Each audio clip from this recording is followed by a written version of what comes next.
RJ, when you look back at the 3 losses in the last 5 games, is there anything that connects those games in your mind, or the end of the Miami game? Any common threads there? Just how we're always, possession away from the game. It's always down to the wire, and the little mistakes, just like a missed rebound here or a turnover there. I think those are the minor, minor and key turning points of the game that we have to figure out. And because we're right in the games. I mean, it's not like we're down 20. We're always chipping away, possession by possession, and we're in the game. So we have to figure out how to execute better towards the end of the game and come out with wins. RJ, 2 weeks ago tonight, you guys got home after the Georgia Tech loss, had that organic team meeting for a little while in the locker room.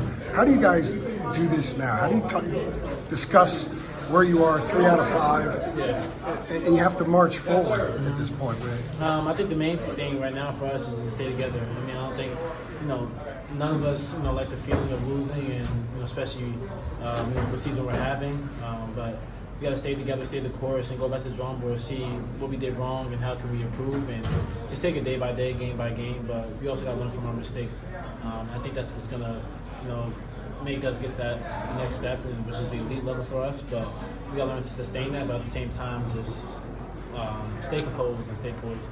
They shot 63%. How much of that in your mind is defense that you guys can do better, and how much of that is them banking in 40-foot threes and making mid-range jumpers? Yeah, I mean, Syracuse is a good team. They do a good job of getting down to the lane and driving in the mid-range. So we could have did a better job with just on-ball pressure and kind of just being in the gaps a little bit more from the defensive side. But I kind of get credit to them, but also we got to do a better job defensively.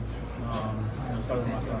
What were they doing, RJ, to limit you at the start? It was a slow start for you. You'd only taken like 1 shot for a long time. What sort of attention were they giving you that made it a slow start for you offensively? Yeah, man, they definitely went back into the typical Syracuse zone, and the wings were higher up. And whenever I was on the wing, they did a good job of having Jordan Bell or Copeland just being up a little bit to touch. Therefore, I wasn't able to have a catch and shoot.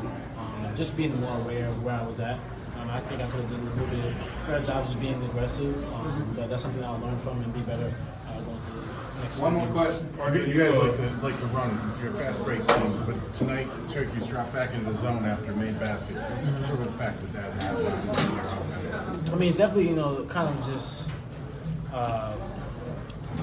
They did a good job of scoring, and we didn't get stops, and then they were able to go back into the 2-3 zone and be effective that way. So it's kind of just demoralizing feeling when you can't get out and run. They're back into the 2-3 zone, but we didn't get stops in order to prevent that from happening. So we're definitely gonna watch film and see what we can do better on the defensive end, and how can we get back into our fast-paced transition offensive breaks to get to easier points. All right, thanks.